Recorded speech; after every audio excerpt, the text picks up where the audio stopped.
Buenos días, mi nombre es José Alejandro Oliveira y voy a presentar y explicar el funcionamiento de mi prototipo de oxímetro de pulso. Teniendo en cuenta que explicar según la Real Academia Española se refiere a declarar o exponer cualquier materia con palabras muy claras para hacerlo más perceptible. Así que el objetivo de este video es abarcar la información contenida en el trabajo que explica muy detalladamente el funcionamiento del prototipo y hacerla eh, más comprensible para el público general. Entonces, comenzando, eh, veamos que un oxímetro es un dispositivo que permite medir los niveles de oxígeno en la sangre. Existen ahora, que recuerde, dos métodos para medir los niveles de saturación de oxígeno en la sangre. El primero es el utilizado cuando se requiere una alta precisión de medición en las mediciones, que es el método de medición de niveles de saturación de oxígeno en la sangre extrayendo un poco de sangre de la arteria. Extrayendo un poco de sangre de la arteria se puede medir los niveles de oxígeno que hay en ella para tener un resultado este, totalmente fiable en los niveles de oxígeno en la sangre. Sin embargo, este método es invasivo y evidentemente no se puede emplear con frecuencia o en un lugar que sea diferente a una institución médica, porque es un método invasivo. Por el otro lado tenemos los oxímetros de pulso, como el que se presenta, que permiten medir los niveles de oxígeno en la sangre de manera no invasiva utilizando la reflexión de la luz en el tejido de la piel. ¿A qué me quiero referir? En la oximetría de pulso se tiene una onda roja que se transmite directamente en la piel y la reflexión de esa onda en los tejidos es medida por un fotodiodo. La diferencia entre esas ondas nos permite determinar el nivel de oxígeno en la sangre sin extraer sangre del paciente y de manera totalmente no invasiva. La oximetría de pulso tiene la desventaja de que tiene un 2% de margen de error. Es decir, cuando queremos medir los niveles de saturación de oxígeno en la sangre en una persona utilizando oximetría de pulso, debemos considerar que a partir de un 93% tenemos un buen nivel de oxígeno en la sangre. Porque ese valor puede estar o 2% por debajo o un 2% por encima. Y la oximetría es muy útil porque sirve para el control de la anestesia, el diagnóstico y tratamiento de enfermedades de obstrucción pulmonar crónica, el control de la gravedad del asma y el control de infecciones respiratorias como la influencia y la neumonía. Y un oxímetro de pulso sirve también para diagnosticar bajos niveles de oxigenación en la sangre, lo cual causa hipoxemia, que es una condición que debe tratarse de manera rápida para garantizar la salud del paciente.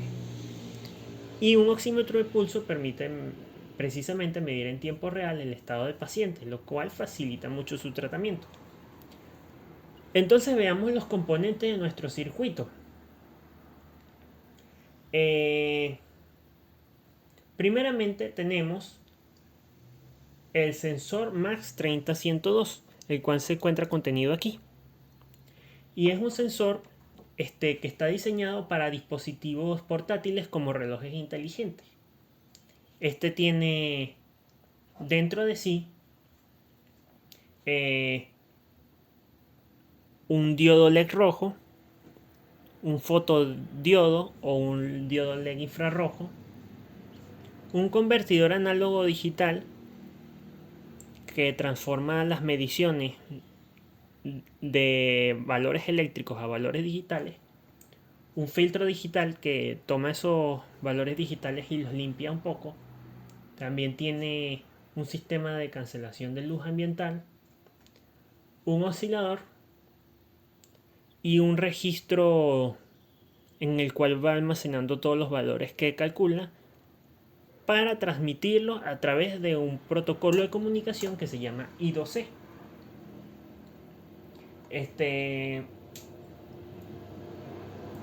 Luego tenemos... bueno, también es importante mencionar que este dispositivo se puede calibrar mediante programación y eso lo hablaremos un poco de eso más adelante. Luego tenemos una pantalla LCD o LED, la cual tiene también una interfaz para comunicación I2C, una resolución de 128 píxeles por 32.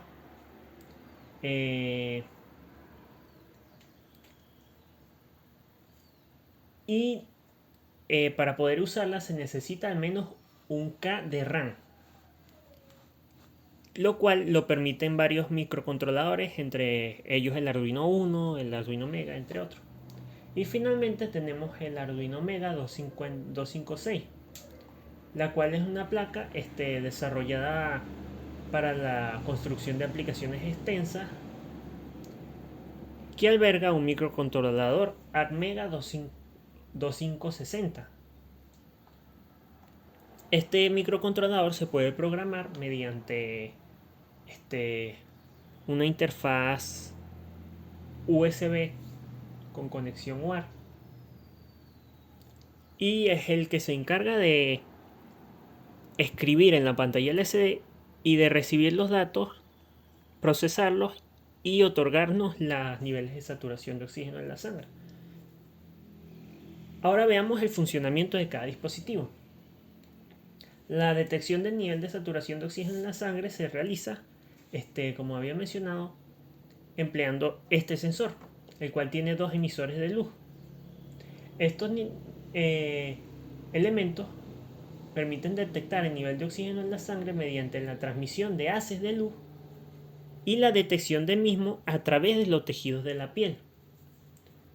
Esto es posible debido a una proteína en la sangre que se denomina hemoglobina. Esta se encuentra presente en los glóbulos rojos y es la encargada del transporte de oxígeno en el cuerpo y de regresar el dióxido de carbono de la sangre a los pulmones para su expulsión. Lo relevante en este punto es que la hemoglobina tiene diferentes niveles de absorción de luz al transportar oxígeno y dióxido de carbono. Es decir, una hemoglobina que está más oxigenada permite mayor paso de la luz por las moléculas de oxígeno que se encuentran en la sangre, mientras que una molécula con menos oxígeno, que es la que se pasa a los pulmones para su expulsión, bloquea un poco el paso de la luz. Y es esto lo que permite medir la saturación de oxígeno en la sangre. Cuando la hemoglobina está unida al oxígeno, se denomina oxihemoglobina.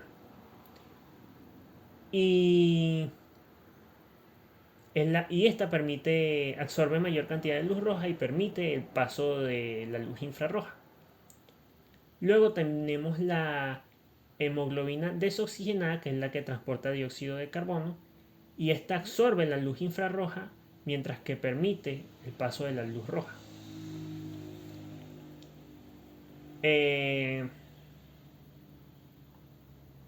El funcionamiento del oxímetro se basa precisamente en utilizar estos dos emisores de luz, los cuales se van sincronizando por medio del microcontrolador y se van midiendo empleando un fotodiodo.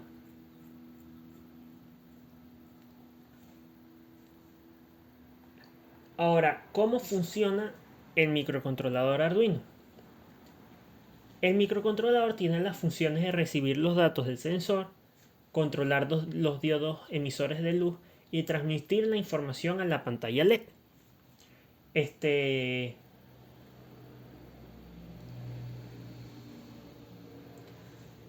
El microcontrolador se programa en lenguaje C y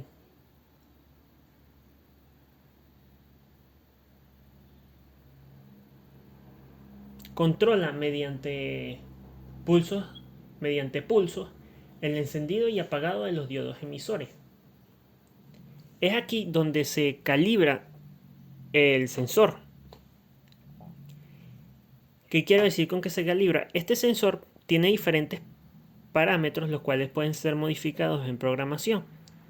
Y estos parámetros se configuran dependiendo del montaje en el que se encuentra el sensor, es decir, si tiene mayor o menos cantidad de luz ambiental, porque también podría estar completamente externo, pero habría que calibrarlo diferente. Si consume más o menos potencia, podríamos colocarle que el LED rojo e infrarrojo fuera más brillante, lo cual disminuiría la relación señal-ruido, pero aumentaría el consumo de corriente. También podemos decir la cantidad de muestras promediadas que toma, y esto sirve para que no vaya mostrando valor por valor, sino que vaya mostrando el promedio de cierta cantidad de valores medidos. También podemos configurar el ancho de pulso del LED rojo e infrarrojo. También la tasa de muestreo del sensor, es decir, la cantidad de muestras de la señal que toma por segundo. Y todo esto es importante al momento de realizar un montaje físico. Cuando el sensor se encuentra calibrado y obtiene la señal de los LED rojo e infrarrojo mediante el fotodiodo, esta señal es digitalizada con el convertidor análogo digital y filtrada también internamente en el sensor MAX30-102 para enviarse al Arduino. El Arduino establece un registro temporal que permite almacenar 4 segundos de esos datos, ejecutándose a una velocidad de 25 muestras por segundo. Cuando él lee las primeras 100 muestras de esos datos, él determina el rango de la señal. Y luego de tener el rango de la señal, se calcula el nivel de oxígeno en la sangre. El nivel de oxígeno en la sangre se obtiene mediante una fórmula sencilla que es debido a la variación de la oxihemoglobina y la desoxihemoglobina con respecto a la absorción de luz. Esta fórmula es sencilla y básicamente es la hemoglobina oxigenada sobre la hemoglobina oxigenada más la hemoglobina desoxigenada multiplicada por 100. Sin embargo, para encontrar la oxihemoglobina y la desoxihemoglobina, se emplean dos ondas distintas que son las que nos proporciona el sensor. Ya que el sensor lo que nos proporciona son las mediciones de la luz infrarroja y la luz roja absorbida por la piel, estas son utilizadas para determinar una constante que se llama R, el cual es directamente proporcional a la saturación de oxígeno de la sangre. Y es mediante esta ecuación que, utilizando una aproximación lineal, podemos obtener los niveles de saturación de oxígeno en la sangre. Luego de que se calcula por primera vez el nivel de saturación de oxígeno en la sangre, se continúan tomando muestras de los sensores y se va recalculando la saturación de oxígeno en la sangre cada segundo, guardando las primeras 25 muestras en la memoria y cambiando los últimos 25 muestras al tope de la pila. Cuando se tienen estas muestras, el Arduino va pasando las muestras al tope de la pila, es decir, las muestras más antiguas, las va pasando a la pantalla LCD. Y así es como observamos nuestros niveles de oxígeno en la sangre. Sin embargo, aquí sucede algo raro en la transmisión de información, lo cual es raro desde una perspectiva eléctrica. Porque si vemos con detenimiento,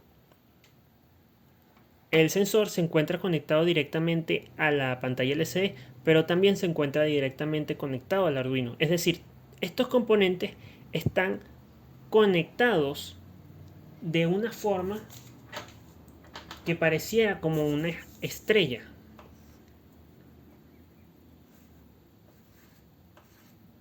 Tenemos una conexión directa que resulta un poco extraña desde una perspectiva eléctrica, pero esto es posible gracias a un protocolo de comunicación que se llama I2C. Primero, veamos que todos los dispositivos tienen 4 cables. Vamos a simplificar esto estableciendo que 2 de estos cables son voltaje o potencia o alimentación y el otro es tierra. Teniendo eso claro, nos quedan solamente 2 cables en cada dispositivo. Y esos 2 cables son los utilizados por el bus I2C. Uno de esos cables es definido internacionalmente en el protocolo I2C como SCK y es una línea del bus que simplemente funciona como reloj, mientras que la otra línea es definida como SDA, que está representada por los cables naranjas, mientras el cable verde es el SCK. La línea de datos funciona de una manera particular. Primeramente hay que establecer cuál es el maestro de la comunicación. Funciona con un sistema de maestro-esclavo. En este caso es el Arduino. Luego hay que establecer la dirección de cada dispositivo. En el caso de la pantalla LCD tiene una dirección de 0x13, mientras que el sensor tiene una dirección de 0x57 en código hexadecimal, por supuesto. Luego de que están establecidas la dirección, el funcionamiento de este protocolo de comunicación es el siguiente. Tenemos de 7 a 10 bits de información. El maestro, el primero, envía un bit de inicio, que establece el inicio de la comunicación. Después envía la dirección del dispositivo al que desea comunicarse, es decir, si deseamos comunicarnos a este o a este. Y luego envía un bit que define si queremos leer la información de ese dispositivo o escribirla, read, write. Y después envía un bit de finalización que establece el final de ese mensaje. El esclavo, por su parte, debe responder con un bit de confirmación. Y de esta manera, el Arduino establece que quiere ir a la dirección del sensor, leer la información, envía un bit de finalización, el sensor confirma la comunicación, se recibe la información, luego envía un bit de inicio con la dirección de la pantalla LCD para establecer la comunicación, envía un bit de escritura para escribir la información y un bit de final de la comunicación, y la pantalla LCD lo que hace es responder con un bit de confirmación estableciendo el final de la comunicación de ese mensaje. Ahora veamos el circuito en funcionamiento. Podemos ver, enciende la pantalla LCD. Como no le tengo el dedo puesto, él me va a mostrar que el valor está fuera de rango. Pero hay que tener en cuenta que hay que esperar como 10 segundos para que cuando vayamos a medir nos dé una medición correcta. Como podemos ver, muestra un valor de menos 999 porque no estoy midiendo nada. Ahora, si colocamos nuestro dedo en el sensor, que podemos ver que aquí está encendida la luz roja, la luz infrarroja por supuesto no la veremos. Entonces hay que esperar. Él nos va a mostrar el valor pronto, pero hay que esperar como 10 segundos para que se establezca, para que se estabilice el valor. ¿Ven? Ahí vamos esperando. 1, 2, 3, 4, 5, 6, 7, 8, 9 y 10. Entonces nuestro nivel de oxígeno en la sangre es de 98. Y como podemos observar, va a oscilar entre 98. Bueno, hay que tener en cuenta también que el dispositivo, como está montado de manera superficial, es un poco sensible a los cambios de luz, entonces hay que tratar de mantenerlo en una posición estable. Ahí, si lo mantengo estable, va a volver a 98. Es decir, que nuestro nivel de oxígeno de saturación de la sangre está en 98, y teniendo en cuenta que el oxímetro de pulso tiene un margen de error de 2%, debe estar entre 96 y 100 de saturación de oxígeno en la sangre. Bueno, esto fue todo y muchas gracias por su atención.